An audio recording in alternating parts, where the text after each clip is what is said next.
Hello，大家好，我係火炭星海提案分享嘅 Angel，今日帶大家嚟到火炭站銀禧花園睇一個市場罕有望開陽馬場景，位於高層，實用面積498尺，間隔係2房嘅優質筍盤。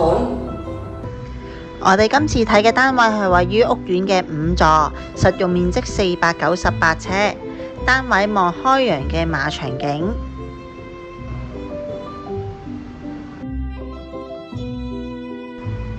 單位係兩邊廳嘅間隔 ，L 型嘅客飯廳分明。客廳有足夠嘅位置放到梳化同電視櫃，而另一邊位置係飯廳，設有對流窗，可擺放4人餐台。門口入嚟旁邊嘅位置可擺放大型嘅鞋櫃，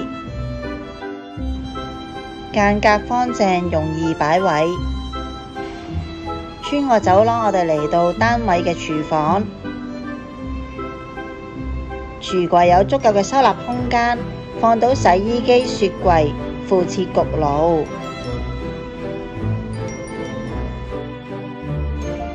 洗手間有窗，空氣流通，係用企缸嘅。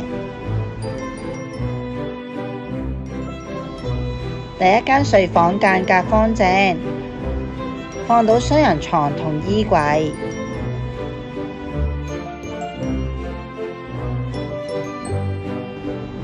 第二間睡房同樣間隔方正，放到單人床，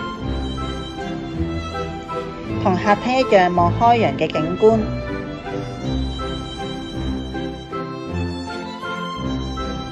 做咗入牆置頂嘅衣櫃。